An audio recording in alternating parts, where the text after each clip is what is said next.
हैं। अस्सलाम वालेकुम दोस्तों, उम्मीद करता हूँ आप लोग बिल्कुल खैरियत से होंगे। कल मेरी वीडियो पे एक पर्सन ने कमेंट किया था कि कंप्लीट चेकलिस्ट बता दें वर्क परमिट के लिए जो रिक्वायर्ड होती है कनाडा के लिए। तो मैंने सोचा कि ये एक वीडियो बना दूं जिसके अंदर मैं डिटेल से आपको बताऊं कि जब आप वर्क वीज़ा एप्लीकेशन फाइल कर रहे होते हैं तो कौन कौन से डॉक्यूमेंट की आपको ज़रूरत पड़ती है और जिसमें लॉयर आपकी हेल्प करता है उनको प्रोफेशनली फिल करने में। तो सबसे पहले जो इंपॉर्टेंट चीज़ है वो है application for Canada work permit outside Canada. ठीक है, आप लाजमी बात है अपनी एप्लीकेशन जो वर्क परमिट की कार्य होते हैं वो आउटसाइड कार्य होते हैं। इस एप्लीकेशन को कहा जाता है IMM1295। इसका नीचे मैं डिस्क्रिप्शन में जो है वो नाम मेंशन कर दूंगा, तो वहां से आप देख सकते हैं। दूसरे नंबर पे जो चीज होती है वो होती है employment reference letter. Employment reference letter क्या है कि आप जिस कंपनी के अंदर काम कर रहे हैं या जिस कंपनी के अंदर आपने काम किया है वहां से, जिसे आप एक्सपीरियंस लेटर भी कह सकते हैं, जो कंपनी ये बताए कि आप इस कंपनी के अंदर इस पोजीशन पे इतने टाइम से काम कर रहे हैं। बेसिकली वो ऑफिशियल जो है वो कंपनी की लेटर पैड पे होना चाहिए। वहां पे जो सुपरवाइजर है उसका कॉन्टैक्ट नंबर होना चाहिए, आपकी पर्सनल डिटेल सारी की सारी मौजूद होनी चाहिए। आप किस कब से कब तक कर रहे हो, कौन सी पोजीशन पे कर रहे हो, कितनी सैलरी पे कर रहे हो, ये सारी डिटेल्स जो है वो उसके अंदर मेंशन हो। तीसरे नंबर पे हमारे पास जो इंपॉर्टेंट होता है वो होता है LMIA। ऑफ कोर्स आपको पता है कि मोस्टली 99% जब आप बाहर से out of Canada jobs apply कर रहे होते हो तो आपको जॉब ऑफर चाहिए होता है जो कि सपोर्टेड बाय हो पॉजिटिव LMIA के साथ, फिर ही आप अपना वर्क वीजा एप्लीकेशन फाइल कर सकते हैं। तो पॉजिटिव LMIA की कॉपी जो है वो आपको अपलोड करनी होती है। उसके बाद आपकी बेसिक चीजें आ जाती हैं, जैसे कि आपका पासपोर्ट है, फर्स्ट पेज, लास्ट पेज, जो भी स्टैंप्स हैं एग्जिट एंटर की, और जो सेकंड है पेज है वो वाला। बेटर ये होता है कि आप पासपोर्ट को पूरा का पूरा स्कैन कर लें फर्स्ट पेज से लेके लास्ट पेज तक, और वो पूरा का पूरा पासपोर्ट अपलोड कर दें, बजाय इसके कि आप फर्स्ट पेज अपलोड करें और बाद में वो फिर आपसे रिक्वेस्ट करें कि जी आप पूरा पासपोर्ट दें।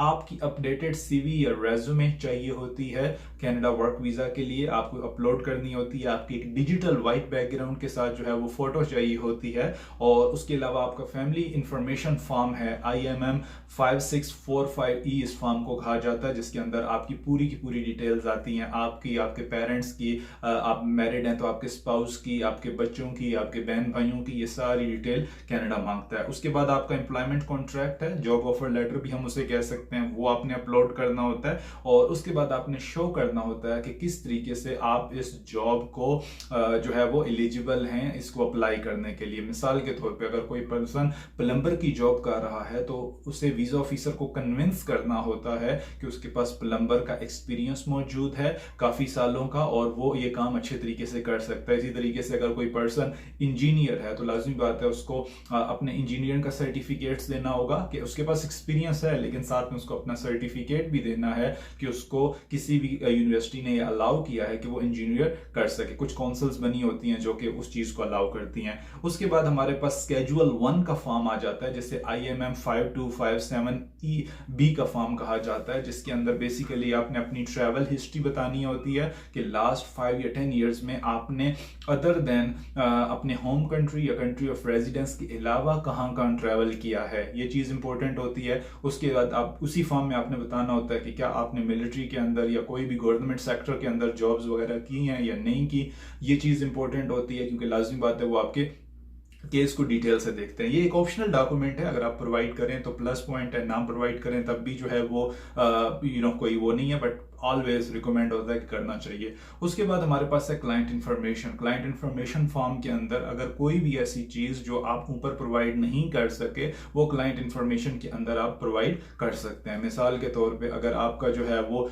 अच्छी खासी सेविंग्स आपके पास मौजूद है, क्योंकि अगर हम बाकी बेसिक देखें तो हमारे पास यहाँ पे जो है वो नहीं नजर आ रहा बैंक स्टेटमेंट या बाकी चीजें अपलोड करने का ऑप्शन ये लोग नहीं मांग रहे, बट ऑलवेज आपके पास इनफ पैसे होने चाहिए कि अगर कोई भी कंपनी आपको जॉब ऑफर या वर्क वीजा दे रही है तो लाजमी बात है आपने टिकट खरीदना है। टिकट खरीद के आप जाएंगे, वहां पे आपको अकोमोडेशन भी लेनी है। 1 महीने के बाद जाके आपको सैलरी मिलेगी, तो 1 महीने तक आपने अपना सर्वाइवल खुद करना है, तो इसलिए वो है चीज है। आइल्स रिकमेंडेड होता है कि आप साथ में लगा दें, अगर आपने किया हुआ है तो वो आप करवा सकते हैं। WES के डॉक्यूमेंट्स हैं, ECA है, ये सारी चीजें क्लाइंट इंफॉर्मेशन में आप अपलोड कर सकते हैं। मतलब कोई भी ऐसी इंफॉर्मेशन जो आप पहले प्रोवाइड नहीं कर पाए, जितनी चीज़ें मैंने आपको बताई हैं आप क्लाइंट इन्फॉर्मेशन में आप प्रोवाइड कर सकते हैं। तो ये बेसिकली जो है वो बेसिक डॉक्यूमेंट्स रिक्वायर्ड होते हैं। मैं दोबारा रिपीट कर देता हूँ, आपको वीज़ा एप्लीकेशन फॉर्म फिल करना होता है, आपको एम्प्लॉयमेंट रेफरेंस लेटर या एक्सपीरियंस लेटर देना होता है, आपको LMIA की कॉपी देनी होती है,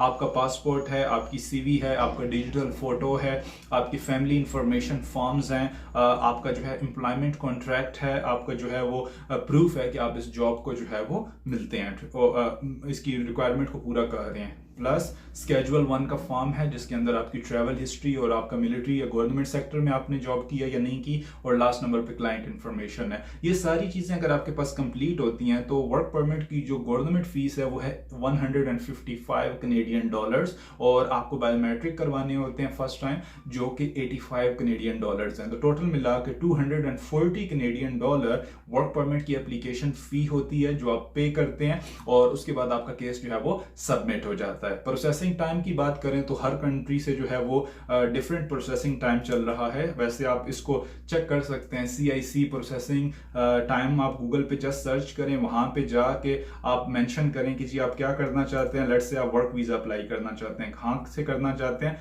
आउटसाइड कनाडा से करना चाहते हैं। लेट्स से एग्जांपल के लिए मैं यहाँ पे सिलेक्ट कर लेता हूँ इंडिया, ठीक है। तो इसको मैं अगर सिलेक्ट करके चेक करता हूँ तो हमारे पास जो टाइम आ रहा है वो आ रहा है 100 वर्क परमिट आउटसाइड कनाडा, और एवरी डे अपडेट होता रहता है, एवरी वीक अपडेट होता रहता है। अभी का जो टाइम आ रहा है, ठीक है, वो आ रहा है 20 वीक्स। 20 वीक्स का मतलब है सादा लफ्जों में कि तकरीबन 5-6 महीने, 4-5 महीने लग जाएंगे। ऑन एवरेज जो वर्क वीजा का प्रोसेसिंग टाइम होता है वो 6 to 9 मंथ्स का होता है, लेकिन किसी भी वजह से वो अपडेट हो सकता है, ज़्यादा हो सकता है। मिसाल के तौर पे आपकी कंपनी ने LMIA अप्लाई किया, उसको सर्विस कनाडा से रिप्लाई नहीं आ रहा, जिसकी वजह से ऑफ कोर्स थोड़ा सा जो है वो ज़्यादा टाइम लग सकता है। उसके अलावा वर्क वीज़ा आपने फाइल किया, ऑलरेडी काफ़ी एप्लीकेशंस हैं, वहाँ पे आपको टाइम ज़्यादा लग सकता है। आपको एम्प्लॉयर ने जॉब ऑफर दिया but according to the lawyer वो जॉब ऑफर करेक्ट नहीं है वर्क वीज़ा के लिए, तो ऑफ कोर्स उसमें अमेंडमेंट के लिए तो मुख्तसरन मेडिकल में टाइम लग सकता है। तो मतलब मुख्तसरन ये कि काफ़ी चीज़ों में डिलेज हो सकते हैं, जिसकी वजह से आप 7 to 10 मंथ्स या 7 to 11 मंथ रियलिस्टिक रख सकते हैं। बाकी अगर ऑफ कोर्स अगर आप यूरोपियन कंट्रीज के अंदर हैं, आपका प्रोसेसिंग फास्ट होती है, आप USA से बैठ के कनाडा का वीज़ा अप्लाई कर रहे हैं, ऑस्ट्रेलिया से अप्लाई कर रहे हैं, न्यूजीलैंड से अप्लाई कर रहे हैं, UK से अप्लाई कर रहे हैं, ये सारी चीज़ें फैक्टर डालती हैं आपके केस पे। बट बेसिक जितने भी डॉक्यूमेंट मैंने बता दिए, हर बंदे को डॉक्यूमेंट चाहिए होते हैं, और अगर आपके पास ये डॉक्यूमेंट अवेलेबल हैं तो आप जो है वो खुद से भी अप्लाई कर सकते हैं। और अगर आप किसी प्रोफेशनल लॉयर की सर्विस ले लेते हैं तो मैं ऑलवेज रिकमेंड यही करता हूं कि जिस बंदे का जो काम है उसी से करवाना चाहिए। अगर आपके ऊपर कोई केस होता है तो आपको लॉयर के पास जाना चाहिए, अगर आप बीमार होते हैं तो आपको डॉक्टर के पास जाना चाहिए, अगर आपको बिल्डिंग बनानी है तो आपको इंजीनियर के पास जाना चाहिए। तो हम लोग जब वीज़ा अप्लाई करने की बारी आती है, हम लोग क्यों ये समझ लेते हैं कि हम एक्सपर्ट हैं इस फील्ड में। आई होप कि मेरी छोटी सी वीडियो आपके लिए यूजफुल लगी होगी। कोई भी आपका क्वेश्चन है नीचे कमेंट में जरूर